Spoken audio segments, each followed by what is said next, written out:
सोचिए क्या हो अगर उम्र का बढ़ना कोई ऐसी चीज न हो जो बस हो जाती है, बल्कि कुछ ऐसा हो जिस पर हमारा कंट्रोल हो। आज हम इसी बारे में बात करेंगे, एक ऐसे साइंटिफिक ब्लूप्रिंट की जो सिर्फ लंबी उम्र के लिए नहीं बल्कि एक हेल्दी बेहतर जिंदगी के लिए है। देखिए, सदियों से तो हम यही मानते आए हैं कि उम्र बढ़ना मतलब एक फिक्स्ड काउंटडाउन है ना? पर क्या हो अगर ये हमारे जमाने का सबसे बड़ा मिथक हो? अब साइंस दो तरह की उम्र की बात करता है। एक है हमारी क्रोनोलॉजिकल एज, मतलब कैलेंडर वाली उम्र, और दूसरी है बायोलॉजिकल एज, जो हमारे शरीर की असली सेल्यूलर सेहत को दिखाती है। एक नंबर तो फिक्स है, पर दूसरा दूसरा बदला जा सकता है, और असली खेल बस यहीं पर। और ये कोई साइंस फिक्शन नहीं है, बिल्कुल नहीं। दुनिया के टॉप एक्सपर्ट्स जैसे डॉक्टर मार्क हाइमन और बेन ग्रीनफील्ड ये साबित कर रहे हैं कि ऐसा करना पॉसिबल है। तो सबसे बड़ा सवाल क्या है? यही कि आखिर कैसे। तो चलिए इसके पहले पिलर यानी पहले स्तंभ को समझते हैं। और इसकी शुरुआत किसी मुश्किल जिम वर्कआउट से नहीं होती, बल्कि मूवमेंट को देखने का एक बिल्कुल अलग नजरिया है। दुनिया में कुछ ऐसी जगहें हैं जिन्हें ब्लू जोन्स कहते हैं। यहाँ के लोग सबसे लंबी और हेल्दी जिंदगी जीते हैं। और पता है क्या, ये लोग जिम नहीं जाते। उनके लिए चलना फिरना, बागवानी, घर के काम, ये सब उनकी जिंदगी का एक नेचुरल हिस्सा है। लेकिन सिर्फ ये हल्की फुल्की हलचल ही काफी नहीं है। ये तो कहानी का सिर्फ एक हिस्सा है। मॉडर्न साइंस साफ साफ बताता है कि हेल्दी एजिंग के लिए टारगेटेड स्ट्रेंथ ट्रेनिंग, मतलब वजन उठाने वाली एक्सरसाइज, नॉन नेगोशिएबल है, यानी बहुत ही ज्यादा जरूरी है। इस बात को ऐसे समझिए, डॉक्टर पीटर अटिया की एक रिसर्च है जो बताती है कि हाथ की पकड़ यानी ग्रिप स्ट्रेंथ में सिर्फ 5 किलो की कमी, सिर्फ 5 किलो, किसी भी वजह से मौत के खतरे को 16% तक बढ़ा देती है।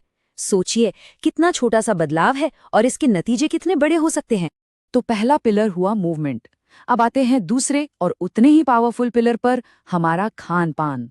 और अच्छी बात यह है कि ये उतना कॉम्प्लिकेटेड नहीं है जितना लोग सोचते हैं। जो ब्लू जोन्स के लोग हैं ना, उनका खाना पीना काफी एक जैसा होता है। मेनली वो पौधों से मिलने वाली चीजें खाते हैं, खूब सारी सब्जियां, बीन्स, नट्स और साबुत अनाज। मीट बहुत ही कम, कभी कभार। और हाँ, इंटरेस्टिंग बात यह है कि थोड़ी कॉफी और वाइन भी उनकी डाइट का हिस्सा है। अच्छा, एक बहुत ही सिंपल लेकिन जबरदस्त हैक बताऊं। बस अपनी 12 इंच की प्लेट को 10 इंच की प्लेट से बदल दीजिए। सिर्फ इतना करने से ही खाने की मात्रा लगभग 23% तक कम हो सकती है। ये कोई रोक टोक की बात नहीं है, ये बस माइंडफुलनेस है। जैसे जापान के ओकिनावा में एक कहावत है, हारा हाची बू। इसका मतलब है तब तक खाओ जब तक पेट 80% न भर जाए। ये खुद को बस याद दिलाने का एक तरीका है कि बस अब रुकना है। और ये छोटी सी आदत सेहत और लंबी उम्र दोनों के लिए कमाल करती है। तो हमने डाइट और एक्सरसाइज की बात कर ली, लेकिन इनके अलावा एक तीसरा पिलर भी है। एक ऐसा पिलर जिसे अक्सर लोग नजरअंदाज कर देते हैं, पर सच कहूं तो ये उतना ही जरूरी है। असल में हमारी सोशल और स्पिरिचुअल हेल्थ हमारी फिजिकल हेल्थ से बहुत गहराई से जुड़ी हुई है। सुबह उठने की कोई वजह होना, जिसे जापानी में इकिगाई कहते हैं, अपने परिवार और दोस्तों को अहमियत देना और अपने जैसे सोच वाले लोगों के साथ रहना, ये सारे रिश्ते हमारी लंबी उम्र के लिए फ्यूल का काम करते हैं। और इसके जो आंकड़े हैं वो सच में चौंकाने वाले हैं। रिसर्च बताती है कि किसी कम्युनिटी या विश्वास से जुड़े रहने का कितना गहरा और पॉजिटिव असर हमारी जिंदगी पर पड़ सकता है। ओके, तो अब चलते हैं हमारे आखिरी पिलर की तरफ, और ये शायद हमारे शरीर की रिपेयर और रिकवरी का सबसे पावरफुल टूल है। सोचिए जरा, क्या हो अगर सिर्फ 7 घंटे की नींद सचमुच हमारे सेल्स के बूढ़े होने की रफ्तार को धीमा कर दे? सुनने में ये बहुत बड़ा दावा लगता है ना? पर कमाल की रिसर्च बताती है कि ये होता कैसे है। इसे ऐसे समझिए, हमारे डीएनए के सिरों पर ना टीलोमियर्स नाम की प्रोटेक्टिव कैप्स होती हैं, बिल्कुल जूते के फीते के आखिर में लगे प्लास्टिक की तरह। जब ये घिसकर छोटे होने लगते हैं तो हमारा डीएनए अनस्टेबल हो जाता है, और यहीं से एजिंग की प्रोसेस तेज हो जाती है। और एक बड़ी एनआईएच स्टडी के नतीजे तो कमाल के थे। उसमें साफ दिखा कि जो लोग कम से कम 7 घंटे की नींद लेते हैं, उनके टेलोमियर्स दूसरों के मुकाबले काफी लंबे थे। मतलब सीधी सी बात है, अच्छी नींद मतलब स्लो सेलुलर एजिंग। पर बात सिर्फ नींद की ही नहीं है।